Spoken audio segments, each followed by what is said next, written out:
Hello guys. In this lecture we are going to talk about few numericals depending upon the semiconductor. Semiconductor पे dependent कुछ numerical solve करने की कोशिश करेंगे, ठीक है। सो सेमीकंडक्टर ये जो पूरा चैप्टर है, ये पूरा चैप्टर हमारा कंप्लीट हो गया है। उसमें कुछ न्यूमेरिकल्स भी आते हैं जिस depending upon the few of the formulas we have already studied. तो उसका थोड़ा सा रिवीजन कर लेते हैं, then will try to solve few of the examples. सबसे पहले हमने बात की थी इंट्रिंसिक सेमीकंडक्टर के बारे में। इंट्रिंसिक सेमीकंडक्टर के में क्या होता है कि कोवेलेंट बॉन्ड टूट जाता है और उसमें number of holes and number of electrons तैयार हो जाते हैं। वहां पे नंबर ऑफ इंट्रिंसिक सेमीकंडक्टर में number of electrons is equal to number of holes होते हैं, ठीक है ना। Number of electrons is equal to number of holes होते हैं। तो ये number of electrons is equal to number of holes होते हैं। तो इसको क्या कहा जाता है? इंट्रिंसिक कॉन्सेंट्रेशन कहा जाता है इसको, ठीक है ना। Intrinsic concentration of the charge carriers, ठीक है ना। चार्ज कैरियर का इंट्रिंसिक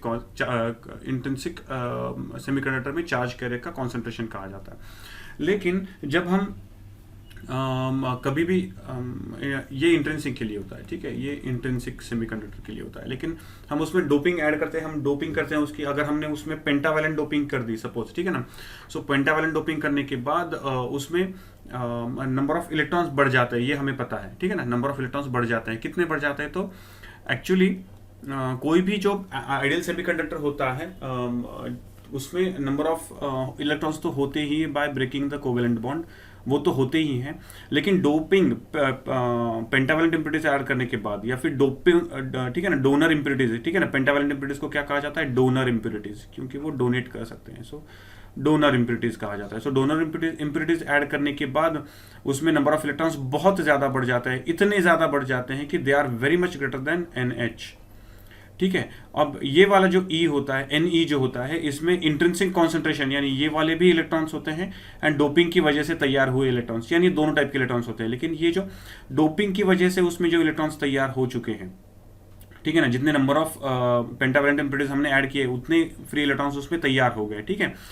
तो वो सारे जो इलेक्ट्रॉन्स होते हैं वो इतने ज्यादा होते हैं कि इंट्रिंसिक कॉन्सेंट्रेशन ऑफ इलेक्ट्रॉन्स जो होता है वो बहुत कंपैरेटिवली कम होता है। सो हम क्या कहते हैं कि डोपिंग की वजह से उसमें जितने इलेक्ट्रॉन्स तैयार हो गए they are approximately equal to the electron concentration, ठीक है, and which is very much greater than the hole concentration. ये डोनर के होता है। अगर एक्सेप्टर इम्प्यूरिटीज ऐड करते हैं यानी ट्राइवैलेंट इम्प्यूरिटीज अगर हम उसमें ऐड करते हैं, एक्सेप्टर इम्प्यूरिटीज कहा जाता है, तो क्या हो जाता है कि हम उसमें Na ऐड करते हैं which is approximately equal to NH which is very much greater than Ne, ठीक है ना। ये होता है N टाइप सेमीकंडक्टर, ये होता है P टाइप सेमीकंडक्टर, ये होता है इंट्रिंसिक सेमीकंडक्टर, ठीक है ना। लेकिन तीनों केसेस में नॉर्मली जब हम सेमीकंडक्टर है, तीनों केसेस में ये फॉर श्योर रहता है कि Ne into NH is equal to Ni square. किसी भी वक्त total number of electrons multiplied by total number of holes, यानी electron concentration multiplied by hole concentration is square of intrinsic concentration. ये याद रखना हमेशा के लिए, ये बहुत इंपॉर्टेंट पार्ट है, ठीक है। और एक छोटा सा पार्ट आता है इसमें कि हमने देखा था कि एनर्जी बैंड डायग्राम देखा था हमने, ठीक है, एनर्जी बैंड डायग्राम देखा था। तो एनर्जी बैंड डायग्राम में हम क्या करते हैं कि ये वाला जो होता है वो वैलेंस बैंड होता है, ये वाला जो होता है वो कंडक्शन बैंड होता है। और जब कंडक्शन बैंड में इलेक्ट्रॉन जाता है तभी वो फ्लो के लिए अलाउ करता है, तो ये जो इलेक्ट्रॉन वैलेंस बैंड से कंडक्शन बैंड में चला जाता है, ठीक है ना, तो ये वैलेंस बैंड का इलेक्ट्रॉन है, मुझे उसको एनर्जी देनी पड़ती है, मुझे उसको क्या करनी पड़ती है? एनर्जी देनी पड़ती है। सो ये एनर्जी देने के बाद हम यहाँ पे वो इलेक्ट्रॉन जाता है, ठीक है ना। ये सब कुछ आप पढ़ोगे, एटम मॉलिक्यूल वाला जो पार्ट है ना, यहाँ पे ऑलरेडी पढ़ चुके होंगे या फिर पढ़ने वाले होंगे आप लोग, ठीक है ना। तो ये पढ़ लेना कि ये होता है। तो by giving the energy to an electron in the valence band and sending it into the conduction band, ये वाला जो प्रोसीजर होता है उसे कहा जाता है एक्साइटेशन, ठीक है ना, उसको कहा जाता है एक्साइटेशन। अब एक्साइटेशन जो होता है, एक्साइटेशन वाला जो प्रोसीजर होता है, उसके लिए मुझे यहाँ पे वैलेंस बैंड में जो भी इलेक्ट्रॉन्स है उनको एनर्जी देनी पड़ती है। तो वो एनर्जी कैसे देता हूँ मैं? तो मैं वो एनर्जी देने के तीन तरीके हो सकते हैं। एक तो मैं हीट देता हूँ उसको, ठीक है, या फिर मैं उसको लाइट एनर्जी देता हूँ, लाइट एनर्जी यानी फोटॉन्स उस पर बम्बार्ड करके मैं देता हूँ, या फिर मैं उसको पोटेंशियल डिफरेंस अप्लाई करता हूँ। ये तीन तरीके होते हैं एक्साइट करने के, ठीक है ना। ये 3 तरीके होते हैं एक्साइट करने के। तो एक्साइटेशन जो होता है वो वाला जो पार्ट होता है उससे वो यहाँ पे चली जाती है।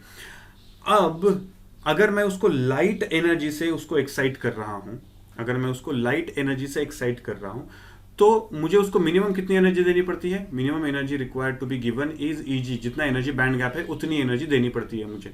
सो ये जो ईजी होता है, that EG is equal to H C upon lambda होता है, ठीक है ना। Minimum energy required for an electron to go from valence band to the conduction band is equal to EG, and that minimum, ये minimum है, इससे ज्यादा दोगे तो ऑब्वियसली चला जाएगा, लेकिन मिनिमम इतनी देनी पड़ती है। And that EG is equal to H C divided by lambda. ये जो एच होता है, H is called as Planck's constant. उसे क्या कहा जाता है? प्लैंक्स कांस्टेंट कहा जाता है, ठीक है ना। ये जो प्लैंक्स कांस्टेंट होता है, ये जो प्लैंक्स कांस्टेंट होता है, प्लैंक्स कांस्टेंट की वैल्यू होती है 3.4 into 10 to the power minus, sorry, Planck constant की वैल्यू होती है 6.6 into 10 to the power minus 34। ये प्लैंक कांस्टेंट की वैल्यू होती है, ठीक है। और उसके बाद c जो होता है, c is speed of light होता है। स्पीड ऑफ लाइट की वैल्यू पता है आपको, in vacuum speed of light is 3 into 10 to the power 8 होती है, ठीक है। और लैम्बडा जो होता है, तो लैम्बडा इज वेवलेंथ, ठीक है ना, वेवलेंथ होती है। Lambda is wavelength of the light which you are bombarding on that particular semiconductor. उस सेमीकंडक्टर पे जितनी लाइट डाल रहे हो उसकी वेवलेंथ होती है। जनरली वो दी जाती है एंगस्ट्रॉम यूनिट में, और angstrom unit is nothing but 1 angstrom unit is equal to 10 to the power minus 10 metres होता है, ठीक है ना। 10 into 10 to the power minus 10 metres होता है 1 angstrom unit is equal to. So ये बेसिक रिलेशनशिप्स हैं। इसमें अब आप देख सकते हो कि अगेन मैं यहाँ पे देता हूँ E is equal to H C upon lambda. तो यहाँ पे H तो कांस्टेंट है, C कांस्टेंट है, लैम्बडा वेरिएबल है। तो अगर मुझे E की वैल्यू मिनिमम चाहिए होगी, यानी minimum energy required to go the electron from valence band to conduction band, उतनी एनर्जी चाहिए होगी। तो लैम्बडा की वैल्यू क्या होनी चाहिए? मैक्सिमम वैल्यू होनी चाहिए, ठीक है ना, इनवर्सली प्रोपोर्शनल है। सो लैम्बडा की वैल्यू मैक्सिमम होनी चाहिए। अगर E मिनिमम चाहिए तो लैम्बडा शुड बी मैक्सिमम। तो ये वाले बेसिक कंसेप्ट हैं। इस पे डिपेंडेंट कुछ न्यूमेरिकल सॉल्व करते हैं तो समझ में आएगा कि एग्जैक्टली कैसे यूज किया जाता है इनको। Okay, now the first question, the energy of the photon. Photon means light के बारे में हम बात कर रहे हैं, ठीक है ना। The photon of sodium light, ठीक है ना। The energy of a photon of sodium light, lambda is equal to दिया हुआ है 589 nanometre. So lambda is equal to 589 nanometre, ठीक है। ये वाले एग्जांपल जो है ना, ये एग्जांपल्स एसएल अरोरा में से अनसॉल्व्ड एग्जांपल्स है, तो देख लेना एक बार एसएल अरोरा, ठीक है ना। ये एसएल अरोरा जो बुक है उसमें से ये अनसॉल्व्ड एग्जांपल्स है, तो इसको देख लेना एक बार, ठीक है ना।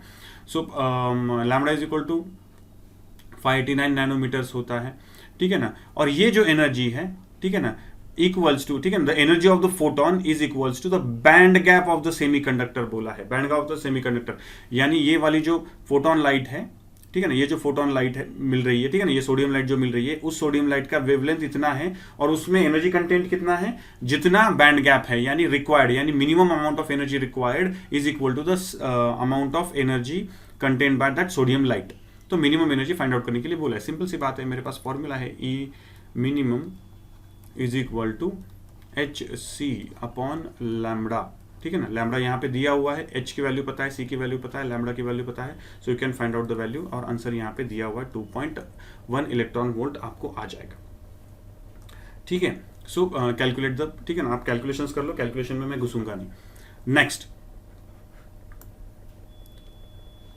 अ doped semiconductor has impurity of 30 milli electron volt, ठीक है ना, 30 मिली इलेक्ट्रॉन वोल्ट बोला है। देखो ठीक से, the doped semiconductor has impurity level 30 milli electron volt below the conduction band, ठीक है ना, बिलो द कंडक्शन बैंड।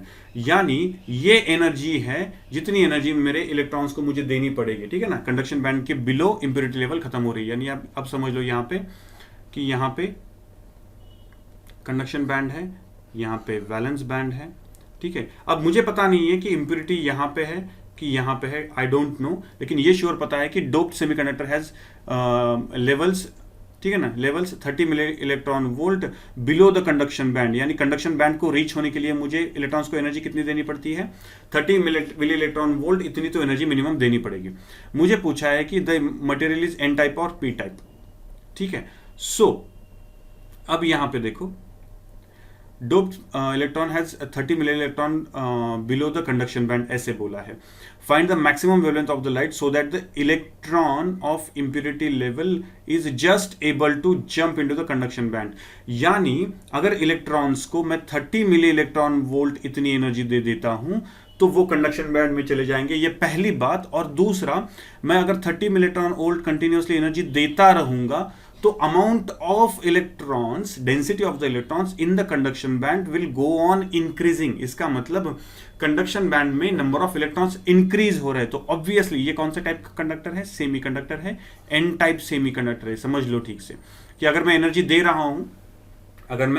रहा हूं, और number of electrons in the semi conduction band increase हो रहे हैं तो इट्स एन टाइप सेमीकंडक्टर। तो ये एन टाइप सेमीकंडक्टर है। बाकी सिंपल है। बाकी क्या बोला है मुझे, E इज इक्वल टू, मुझे पता है E is equal to HC upon lambda.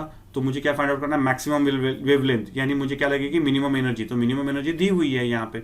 So lambda is equal to HC upon E दिया हुआ है। अब यहाँ पे HC की वैल्यू पता है, आप पुट कर दो, इलेक्ट्रॉन वोल्ट में वैल्यू दी गई है। सो मिली इलेक्ट्रॉन वोल्ट में वैल्यू दी गई है, ठीक है ना। सो अगर मिली इलेक्ट्रॉन वोल्ट में वैल्यू दी गई है तो यहाँ पे मुझे क्या करना पड़ेगा, 30 इंटू 10 टू द पावर -3, ये मिली कट गया, मिली को मैंने ले लिया। उसके बाद इलेक्ट्रॉन वोल्ट बोला है, so 1.6 into 10 to the power -16 से मल्टीप्लाई करना पड़ेगा to convert it into the joules. Electron volt को जूल में कन्वर्ट करने के लिए आपको 1.6 इंटू 10 टू द पावर -16 से multiply, 1.6 into 10 to the power -19 से मल्टीप्लाई करना पड़ता है इलेक्ट्रॉन का जो भी चार्ज होता है उससे, ठीक है। So that's it. तो आपको फाइनल आंसर मिल जाएगा यहाँ पे। So you can do the things, rest of the things आप कर सकते हो यहाँ पे कैलकुलेशंस का, ठीक है ना। चलो नेक्स्ट वाला पार्ट करते हैं।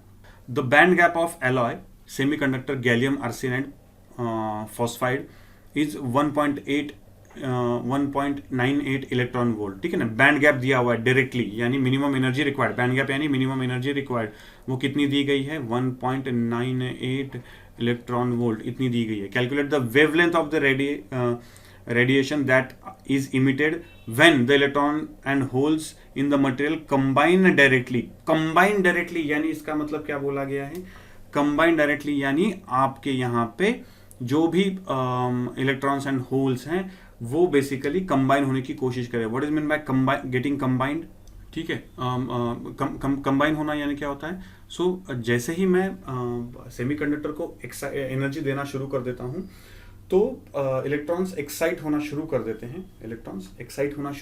हैं, लेकिन at the same time holes भी क्रिएट होना शुरू हो जाते हैं। तो जैसे ही इलेक्ट्रॉन एक्साइट होकर फ्री होना शुरू हो जाते हैं, दे स्टार्ट गेटिंग कंबाइंड, ठीक है ना, they start getting combined with the holes, यानी process of construction and destruction of the charge carrier same time शुरू हो जाता है। वो इक्वल अमाउंट में नहीं होता है, दैट इज राइट, लेकिन फिर भी कॉम्बिनेशन शुरू हो जाता है। तो ये वाली जो प्रोसेस होता है ना, इसे कहा जाता है कॉम्बिनेशन या फिर रिकॉम्बिनेशन प्रोसेस कहा जाता है, ठीक है ना। क्या कहा जाता है, रिकॉम्बिनेशन प्रोसेस, ठीक है ना, रिकॉम्बिनेशन प्रोसेस कहा जाता है। ये रिकॉम्बिनेशन प्रोसेस यानी क्या होती है कि आप एक्साइट करते हो एक सेमीकंडक्टर को, और जैसे ही वो एक सेमीकंडक्टर एक्साइट हो जाता है, वहां पे इलेक्ट्रॉन होल पेयर तैयार होना शुरू हो जाते हैं। At the same time electron hole जो पेयर्स होती हैं वो एक दूसरे के साथ कंबाइन भी होना शुरू हो जाती है। सो ये वाली जो प्रोसेस है रिकॉम्बिनेशन प्रोसेस होती है। So what is the colour of the light emitted in the radiation, ऐसे पूछा है। सो सिंपल सी बात है, कुछ भी नहीं करना है। यहां पे भी सेम है कि मेरे पास E है, रिकॉम्बिनेशन प्रोसेस शुरू हो गया। इसका मतलब क्या हो गया भाई, आपका सेमीकंडक्टर जो है उसमें जो भी इलेक्ट्रॉन्स है वो एक्साइट होना शुरू हो गए। इसका मतलब उनको एनर्जी मिल रही है, so they are trying to get free, ठीक है ना, वो फ्री होना शुरू हो गए। रिकॉम्बिनेशन प्रोसेस यानी वो फ्री होना शुरू हो गए हैं। So E is equal to HC upon lambda, ये मेरे पास फॉर्मूला डायरेक्टली है। तो इसके बाद आपको फॉर्मूला में वैल्यू मिल जाएगी 6250 आपको फाइनल वैल्यू मिल जाएगी। So put the value 6250। यहाँ पे मैं कैलकुलेशंस नहीं कर रहा हूँ, I am just explaining the concept, try the calculations on your own. तो 6250 ये एंगस्ट्रॉम यूनिट, ये वाली वैल्यू मुझे मिल गई है। तो ये वाली जो वेवलेंथ होती है लैम्बडा इज इक्वल टू ये वाली वेवलेंथ मिली, ये वाली वेवलेंथ का कौन सी लाइट होती है, रेड कलर की लाइट होती है। ये आप सब कुछ कहाँ पे पढ़ोगे, स्पेक्ट्रम में पढ़ोगे। स्पेक्ट्रम में आपको हो चुका होगा, ये आप वहाँ पे पढ़ोगे ये, या फिर आपको ये शायद रे ऑप्टिक्स में भी हो चुका होगा फॉर द, ठीक है ना, wavelength of the lights, wavelength of the lights, sorry way optics में, हाँ वे ऑप्टिक्स में ये हो चुका होगा आपको, ठीक है। सो नेक्स्ट वाला क्वेश्चन ट्राई करते हैं। Yes, so pure silicon at 300 Kelvin, ठीक है ना, pure silicon at 300 Kelvin has equal electron and hole concentration, equal electron and hole concentration 1.5, equal electron and hole concentration यानी आपको किसकी वैल्यू दी गई है, Ni इंट्रिंसिक कॉन्सेंट्रेशन की वैल्यू दी गई है, कितनी है 1.5 इंटू 10 टू द पावर 16 पर मीटर क्यूब, ये पर यूनिट वॉल्यूम होता है, ठीक है। सो पर मीटर क्यूब, सो ये आपको क्या दी गई है, कॉन्सेंट्रेशन दिया गया है, इंटेंसिक कॉन्सेंट्रेशन।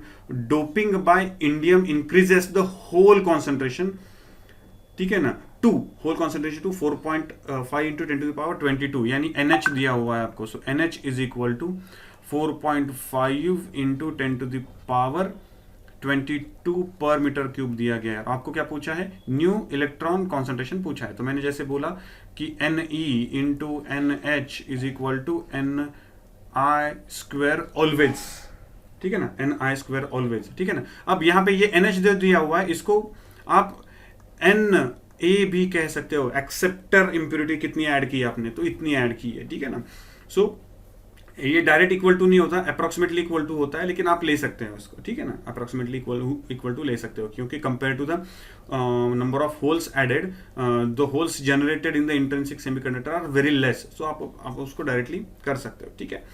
सो यहाँ पे सिंपल सा फॉर्मूला हमारे पास ये वाला। सो मुझे क्या चाहिए, Ne, so Ne is equal to Ni square divided by NH। Calculation आप कर लो, you will get the value this one, ठीक है। सो ये छोटे छोटे एग्जांपल्स हैं जो इस पे आते हैं,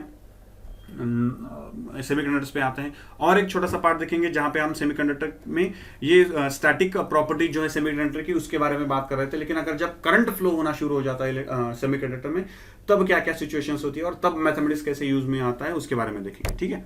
ओके, सो इसके आगे mobility of the charge carriers हमने देखा था। सो mu is equal to mobility of any charge carrier V divided by E होता है, where E is the electric field applied, ठीक है ना, इलेक्ट्रिक फील्ड जो भी अप्लाई कर रहे हैं हम लोग वो होती है E, ठीक है ना। ये लास्ट जो पार्ट था उसमें से एनर्जी के साथ कंफ्यूज नहीं करनी है, ये इलेक्ट्रिक फील्ड है और ये है drift velocity of that particular charge career.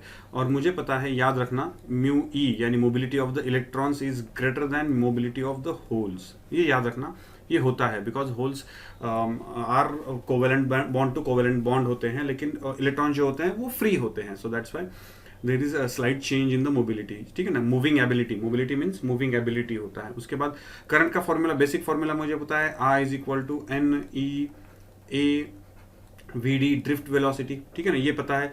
लेकिन ये वाला जो फॉर्मूला ये हमने कंडक्टर्स के लिए किया था, लेकिन सेमीकंडक्टर में क्या होता है, कंडक्टर में चार्ज या फिर इलेक्ट्रिकल एनर्जी कैरी करने के लिए सिर्फ इलेक्ट्रॉन्स होते हैं, लेकिन सेमीकंडक्टर में इलेक्ट्रॉन्स एंड होल्स भी होते हैं। तो यहाँ पे करंट इज कॉन्स्टिट्यूट, सपोज अगर एक इलेक्ट्रॉन इस तरफ से इस तरफ जा रहा है, इलेक्ट्रॉन अगर इस तरफ से इस तरफ जा रहा है, एंड होल भी होल इस तरफ से इस तरफ जा रहा है, ठीक है ना, अपोजिट डायरेक्शन में जाते हैं। अगर इलेक्ट्रॉन इस तरफ जा रहा होगा तो होल्स इस तरफ जाते हैं। तो करंट की डायरेक्शन क्या होगी, करंट की डायरेक्शन यहाँ पे भी I इस डायरेक्शन में होगी और यहाँ पे भी I इस डायरेक्शन में होगी, यानी दोनों की वजह से जो भी सेमीकंडक्टर में करंट फ्लो होता है that is in the same direction. So इसलिए दोनों की वजह से सेम करंट फ्लो होता है सेम डायरेक्शन में। तो current flow due to the NE and VE, ठीक है, प्लस NHEAVH, ठीक है ना, ऐसे होगा। सो कॉमन निकाल लिया तो क्या मिलेगा मुझे, E इंटू A ब्रैकेट में NEVE प्लस NHVH, ठीक है ना। तो ये फॉर्मूला बेसिकली करंट का होता है in the semiconductor diode to be precise. Diode में जो करंट फ्लो होता है वो ऐसे होता है, we are talking about diodes now, ठीक है ना, याद रखना डायोड के बारे में बात करना। सिंपल सेमीकंडक्टर्स में करंट फ्लो करना वैसे भी कुछ फायदे का नहीं होता है। So we start with the diode, ठीक है ना, सिंपल एन टाइप सेमीकंडक्टर में करंट फ्लो करना वगैरह, ठीक है ना, उसमें कुछ पॉइंट नहीं है। सो उसके बाद कंडक्टिविटी का फॉर्मूला होता है, conductivity means 1 upon resistivity, so conductivity is equal to 1 upon resistivity which is nothing but, याद रखना सेमीकंडक्टर में conductivity is equal to E bracket में, समझ लो ठीक से, ई ब्रैकेट में NeVe प्लस NHVH, ठीक है ना, ये समझ लो ठीक से। और उसके बाद और एक फॉर्मूला है टेम्परेचर डिपेंडेंसी का फॉर्मूला है, ये फॉर्मूला डायरेक्टली याद रखना, इसमें ज़्यादा घुसने की जरूरत नहीं है, जस्ट डायरेक्टली याद रखना ये वाला फॉर्मूला कि सिग्मा, ठीक है ना, so conductivity of a particular semiconductor at a particular temperature is equal to sigma 0, reference temperature जो था वहाँ पे कितनी कंडक्टिविटी है into E raise to Eg divided e raised to minus Eg divided by energy band gap divided by 2 kb, kb is the constant of proportionality into capital T temperature difference, जो भी temperature difference reference temperature के ऊपर इसका है वो temperature difference यहाँ पे, so it is the formula for conductivity eight a particular temperature, ठीक है ना, एट अ पर्टिकुलर टेम्परेचर। सो इस पे डिपेंडेंट हम फॉर्मूलाज पे डिपेंडेंट हम कुछ एग्जांपल सॉल्व करने की कोशिश करते हैं फ्रॉम द अगेन एसएलआरआर में से सॉल्व कर रहे हैं, ठीक है। सो चलो फर्स्ट फॉर्मूला थोड़ा सा छोटा करता हूँ, इसको इधर ले लेता हूँ, सो जगह ज़्यादा मिलेगी हमें, okay. So mobility of the electrons and holes in sample of intrinsic germanium at room temperature बोला है, intrinsic germanium at room temperature, ठीक है ना। सो ये है, so respectively if the electrons and hole densities are equal, obviously, ठीक है ना, ये लिखने की भी जरूरत नहीं, आर इक्वल लिखने की भी जरूरत नहीं, बिकॉज यहाँ पे हम क्या बोल रहे हैं, इंट्रिंसिक जर्मेनियम बोल रहे हैं, सो इंट्रिंसिक जर्मेनियम यानी ये इक्वल लिखने की जरूरत नहीं, इक्वल ही होते हैं, ठीक है। कैलकुलेट द कंडक्टिविटी बोला है, तो सिंपल सी बात है, हमारे पास डायरेक्ट फॉर्मूला है कंडक्टिविटी का, what is the formula for conductivity, sigma is equal to, ठीक है, sigma is equal to E into NH VH, ठीक है, NH into VH, sorry V नहीं, mu, NH mu H plus NE mu E। मैंने ऊपर क्या लिखा है, V लिखा है कि म्यू लिखा है, ओके सॉरी, यहाँ पे V नहीं म्यू चाहिए, ओके, ये वाला जो पार्ट है ना, यहाँ पे म्यू चाहिए, ये ठीक कर लो, म्यू चाहिए, ऊपर वाले फॉर्मूला के कंटिन्यूएशन में ये नीचे वाला फॉर्मूला गलत हो गया मुझसे, so make it mu H, fine. So यहाँ पे ये वाला फॉर्मूला आपको डायरेक्टली पुट करना है, डायरेक्टली पुट करते ही you will get the direct answer, ठीक है ना, इसमें कुछ एक्सप्लेन करने जैसा कुछ है नहीं इसमें। सो नेक्स्ट वाला part, semiconductor has electron concentration of 8 × 10⁻13 पर सेंटीमीटर क्यूब दिया हुआ है, ठीक है ना, एंड होल कॉन्सेंट्रेशन ऑफ ये वाला। अब यहाँ पे electron concentration Ne is greater than NH, obviously अगर Ne is greater than NH है तो ऑब्वियसली कौन सा टाइप का सेमीकंडक्टर है, N टाइप का सेमीकंडक्टर है, ठीक है ना, N टाइप का सेमीकंडक्टर। Also calculate the resistivity, resistivity का फॉर्मूला है अपने पास, क्या है, sigma is equal to 1 upon rho दिया हुआ है, ये आपकी रेजिस्टिविटी है, ठीक है ना। So 1 upon rho is equal to आपके पास फॉर्मूला है E ब्रैकेट में NH mu H plus NE mu E। अब इसमें से N है अपने E है अपने पास, ठीक है ना, तो E तो है ऑलरेडी कांस्टेंट है, so NH number of holes हैं अपने पास, yes, mu H mobility of holes है, यस है, ठीक है। उसके बाद नंबर ऑफ इलेक्ट्रॉन्स है, मोबिलिटी ऑफ इलेक्ट्रॉन्स है, तो ये सारी चीज़ें हैं, तो मुझे सिग्मा मिल जाता है, देन सिग्मा इज रो निकालना है, याद रखना, rho is equal to 1 upon sigma, ठीक है ना। So you will get the final answer, इसमें कैलकुलेशन वाला पार्ट मैं नहीं करूँगा। Next,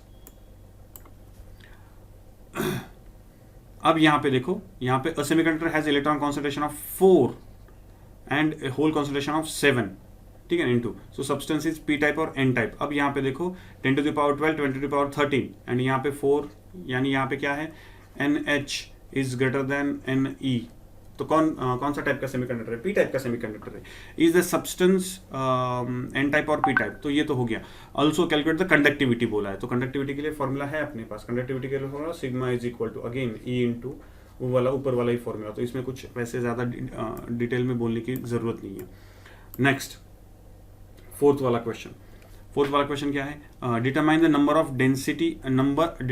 number density of donor atoms which have to be added in intrinsic germanium to produce n type semiconductor of conductivity इतना, ठीक है ना, given the mobility of electrons इतना, neglect the contribution of holes in the conductivity.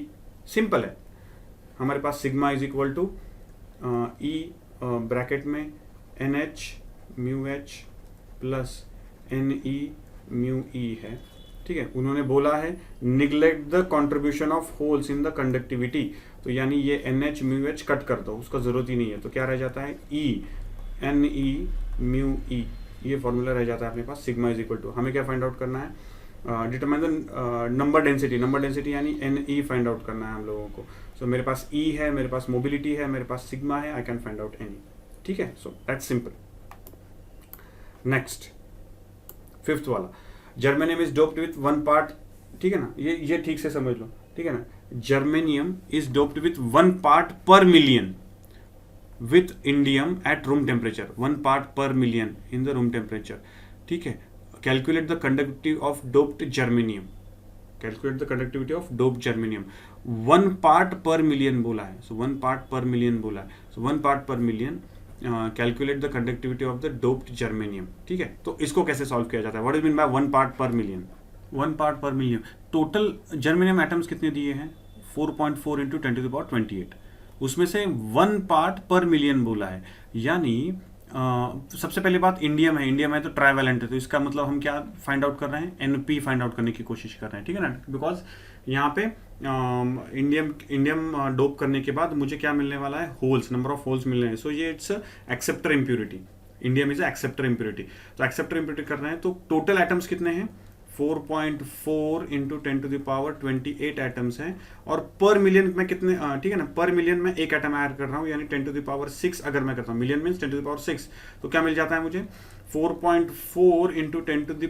Power 22, इतने मुझे whole concentration मिल जाता है, ठीक है ना। तो इलेक्ट्रॉन कॉन्सेंट्रेशन कितना होगा, so N E is equal to N I square divided by N P, ठीक है ना। सो एन आई स्क्वायर मेरे पास है, तो कितना है N I square, 2.4 into 10 to the power 19 divided by P कितना है अपने पास, ठीक है ना। सो इसका स्क्वायर, सो पी कितना है अपने पास, पी है अपने पास 4.4 इंटू 10 टू द पावर 22, इसका फॉर्मूला निकालो, एन ई का कॉन्सेंट्रेशन मिल जाएगा आपको। कंडक्टिविटी के लिए आपको क्या चाहिए, बस एन ई चाहिए, एन पी चाहिए। So conductivity sigma is equal to, E पता है ब्रैकेट में, N E mu E plus N H mu H, done, ठीक है ना। So you got the idea how to do this, ठीक है ना। उसके बाद 6th वाला क्वेश्चन करके देखते हैं।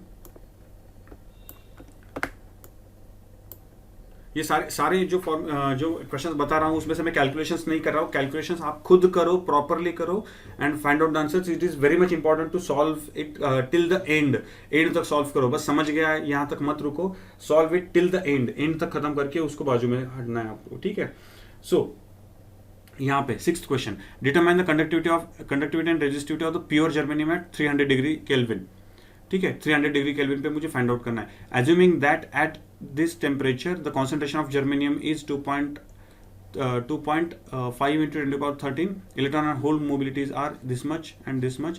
सिंपल सी बात है, यहाँ पे मुझे पता है कि NE is equal to NH होता है which is nothing but NI, ठीक है। ये इंटेंसिव सिंपल सी बात है। यहाँ पे अगर मैं ऊपर वाला, यहाँ पे अगर मुझे ऊपर फॉर्मूला जो दिख रहा है इसमें अगर मैं रख देता हूँ तो मुझे कुछ नहीं, सब कुछ एवरीथिंग विल बी सेम, मुझे 2 के हिसाब से मिल जाता है। सो मल्टीप्लाइड बाय 2 करना पड़ेगा मुझे, बस दैट्स इट। ओके चलो next, the resistivity of the pure germanium at particular temperature is 0.52 ohm metre, ठीक है। So 52 ohm metre, so rho is equal to 0.52 ohm metres दिया हुआ है, ठीक है। तो sigma is equal to 1 divided by 0.52, ठीक है। सो इसको इक्वल टू जो भी वैल्यू उसकी आएगी वो। If the material is doped with 10 to the power 20 atoms per metre cube, यानी कॉन्सेंट्रेशन उसका, डोपिंग कॉन्सेंट्रेशन उसका कितना है, 10 to the power 20 by trivalent impurity, यानी NH डायरेक्टली दिया हुआ है मुझे, NH is equal to 10 to the power 20 दिया हुआ है मुझे, ठीक है ना। ट्राइवेलेंट इम्प्यूरिटी NH दिया हुआ है। डिटरमाइन द न्यू रेजिस्टिविटी बोला है, determine the new resistivity, the electron and hole mobilities दिए हुए हैं, ठीक है ना। सो मुझे क्या फाइंड आउट करना है, न्यू रेजिस्टिविटी फाइंड आउट करनी है। सो समझ लो ठीक से न्यू रेजिस्टिविटी क्या होगी। सो सिग्मा मुझे दिया हुआ है, अब सिंपल सी बात है, सिग्मा सिग्मा सिग्मा की वैल्यू मिल गई मुझे। ये कौन सी सिग्मा की वैल्यू है? When there was no doping, यानी जब डोपिंग नहीं किया था तब वाली सिग्मा की वैल्यू है।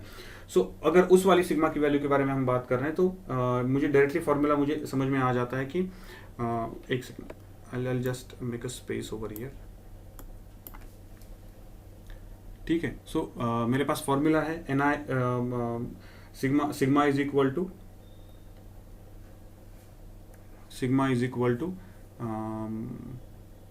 ई ब्रैकेट में एन एच म्यू एच, ठीक है, plus N E mu E. अब इंट्रिंसिक के बारे में बात करें तो यहाँ पे क्या करना पड़ेगा मुझे? ई इंटू एन आई बाहर निकाल लेता हूँ, बिकॉज मुझे पता है N I is equal to N H is equal to N E. तो यहाँ पे पूरा बाहर निकाल लिया, एन आई करके बाहर निकाल लिया, और ब्रैकेट में क्या रहा? Mu H plus mu E. ठीक है, तो इससे मुझे सिग्मा की वैल्यू, मेरे पास सिग्मा की वैल्यू है ऑलरेडी। मुझे यहाँ पे क्या मिल जाएगा? एन आई मिल जाएगा, सही है, मुझे एन आई मिल जाएगा। सो एन आई की वैल्यू मिल जाएगी मुझे, सो आई विल गेट एन आई। ठीक है, क्योंकि मुझे ये पता है, सिग्मा पता है, ई पता है, म्यू एच पता है, म्यू ई पता है, तो मुझे एन आई की वैल्यू मिल जाएगी। सिंपल सी बात है। अब यहाँ पे समझ लो ठीक से, ये जो एन आई है, ठीक है ना, ये जो एन आई है, what is this N I? N I means intrinsic concentration of the charge carriers, यानी ये intrinsic concentration of charge carriers है। अब यहाँ पे अगर मुझे ये इंट्रिंसिक चार्ज कैरियर्स, यानी ये number of holes and number of electrons at the time of 300 room temperature, no impurity added. लेकिन अब यहाँ पे मुझे एन डी दिया हुआ, सॉरी एन ए दिया हुआ है, which is nothing but N H, ये दिया हुआ है, यानी कितने होल्स हैं, अभी कितने होल्स हैं। ठीक है, तो ये जो होता है यहाँ पे समझ लो ठीक से कि इंट्रिंसिक कॉन्सेंट्रेशन में, ठीक है ना, इंट्रिंसिक कॉन्सेंट्रेशन में N E is equal to N H हो जाता है यहाँ पे। लेकिन जैसे ही मैं उसमें इम्प्योरिटी ऐड कर देता हूँ तो एन एच की वैल्यू चेंज हो जाती है, लेकिन एन ई अप्रॉक्सीमेटली उतना ही रहता है, ऐसे हम कहते हैं। ठीक है ना, एन ई अप्रॉक्सीमेटली उतना ही रहता है, ऐसे हम कहते हैं। अब यहाँ पे आप अगर ठीक से कंसिडर करो कि यहाँ पे एन ए, ठीक है ना, एक्सेप्टर इम्प्योरिटी, या फिर एन एच कह दो, ठीक है ना, एन एच माइनस एन आई कर दूं मैं, समझ लो ठीक से, एन एच माइनस एन आई इम्प्योरिटी के बाद, ठीक है ना, इम्प्योरिटीज ऐड करने के बाद जो भी एन एच है, that N H minus N I अगर कह दूं मैं, एन आई यानी इंट्रिंसिक कॉन्सेंट्रेशन, तो मुझे क्या मिल जाता है? एन ई मिल जाता है, समझ लो ठीक से, एन ई मिल जाता है। ठीक है, सो एन ई मिल जाता है, यानी कितने होल्स हैं, कितने इलेक्ट्रॉन्स थे, ठीक है ना, ऑलरेडी कितने इलेक्ट्रॉन्स थे, उसमें से मैंने कितने होल्स ऐड कर दिए, तो रह गए कितने। ठीक है, ठीक है, सो ये जो N H N minus N I है, ठीक है ना, यानी acceptor impurities minus donor impurities, ठीक है ना, acceptor impurities minus donor impurities मुझे क्या देते हैं? Number of electrons remained after doping, number of electrons remained after doping. अगर मैं डोनर इम्प्योरिटीज ऐड करता तो मैं यहाँ पे क्या करता? N D minus N A is equal to number of holes remained, ठीक है ना, नंबर ऑफ होल्स रिमेन्ड, ये समझ लो ठीक से, नंबर ऑफ होल्स रिमेन्ड ये रह जाता है। तो यहाँ पे ये जो नंबर ऑफ होल्स रिमेन्ड है, ऑब्वियसली ये वाली जो वैल्यू है ये एन ए से छोटी ही होगी, यानी ये नंबर ऑफ होल्स रिमेन्ड जो रह जाते हैं यहाँ पे, ठीक है, तो ये number of holes remained is nothing but remaining electrons after the recombination. After the recombination जो इलेक्ट्रॉन्स रह गए हैं ये वो कॉन्सेंट्रेशन होता है। तो यहाँ पे मैं डायरेक्टली कह सकता हूँ कि N H is greater than N E. यहाँ पे क्या मिल जाता है मुझे? N H is greater than N E. So ये कौन से टाइप का सेमीकंडक्टर हो जाता है? पी टाइप सेमीकंडक्टर बन जाता है, ठीक है ना, ये पी टाइप सेमीकंडक्टर बन जाता है। So that's it. ये आपको इंपॉर्टेंट है पार्ट, बाकी आगे वाला पार्ट तो आप कर सकते हो, रो इज इक्वल टू ब्ला ब्ला ब्ला, बाकी वाली चीज़ें आप कैलकुलेशंस कर सकते हो, so you can do the things, rest of the things. लेकिन ये पी टाइप सेमीकंडक्टर बन जाता है, ओनली रीजन इज दैट कि यहाँ पे remaining electrons are very much lesser than remaining holes, ठीक है ना। ओके, नेक्स्ट ये लास्ट वाला क्वेश्चन, सॉरी 8th वाला क्वेश्चन करते हैं।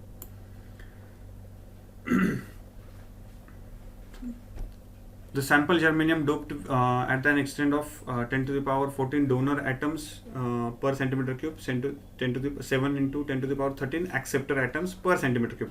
दोनों से तैयार किया गया है, ठीक है. सो दोनों से उसको ये किया गया है, दोनों से उसको डोप किया गया, ठीक है, दोनों टाइप से डोप किया गया. The resistivity of the pure germanium at the temperature is, ठीक है ना, प्योर जर्मेनियम की रेजिस्टिविटी कितनी दी गई है, 60 ओम सेंटीमीटर दी गई है. So find the total conduction current density बोला है, current density. So current density J is equal to, मुझे पता है करंट पर यूनिट एरिया, ठीक है ना. तो करंट की वैल्यू पता है मुझे, क्या है, NE/AVD डिवाइडेड बाय एरिया. तो एरिया तो कट गया, तो क्या मिला मुझे, NE/VD, ठीक है. लेकिन यहाँ पे J की वैल्यू पूछी है. सो सेमीकंडक्टर में J की वैल्यू क्या आएगी, N अलग होगा, E अलग होगा, E सेम होगा, V अलग होगा. यानी यहाँ पे मैं E ब्रैकेट में क्या लिख सकता हूँ, E ब्रैकेट में NH/VH प्लस NE/VE, ये वाला फॉर्मूला मुझे डायरेक्ट मिल जाता है.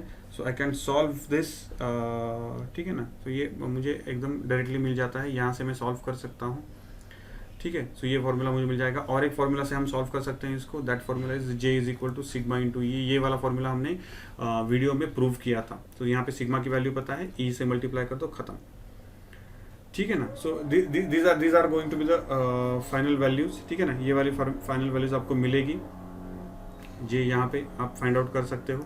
So do the rest of the things, यहाँ पे आप बाकी की चीज़ें कर सकते हो. So you can do this things, ठीक है. ये वाला फॉर्मूला, सॉरी, ये वाला फॉर्मूला आपको पॉसिबल नहीं होगा यूज़ करना, बिकॉज यहाँ पे ड्रिफ्ट वेलोसिटी दी नहीं है. सो आपको इसी फॉर्मूला से सॉल्व करना पड़ेगा, ठीक है. इसी फॉर्मूला से सॉल्व करना पड़ेगा, बिकॉज ये वाले फॉर्मूला में आपको ड्रिफ्ट वेलोसिटी लगती है, और ड्रिफ्ट वेलोसिटी यहाँ पे दी गई नहीं है, यहाँ पे मोबिलिटी दी है. सो आपको सिग्मा इंटू E वाले फॉर्मूला से सॉल्व करना पड़ेगा. अब ये एनर्जी गैप वाला फॉर्मूला, ठीक है ना, ये एनर्जी गैप वाला. तो मैंने जो आपको फॉर्मूला दिया है डायरेक्ट फॉर्मूला, उसी फॉर्मूला में just put data get answer. Sigma is equal to reference conductivity आता है रेफरेंस टेम्परेचर. सो सिग्मा 0 दिया है, ठीक है. So sigma 0 into E raise to minus energy band gap E divided by 2 into KB into T, ठीक है ना. सो KB into T, ये वाला फॉर्मूला आप पुट करो, you will get the final answer, ठीक है ना. I will not go into this, इसमें घुसूंगा नहीं मैं. यहाँ पे T की वैल्यू कितनी आएगी, यहाँ पे T की वैल्यू 30 आएगी, ठीक है. So these are the numericals depending upon the semiconductors. इनको समझ लो ठीक से. If you have any doubt you can ask. Thank you.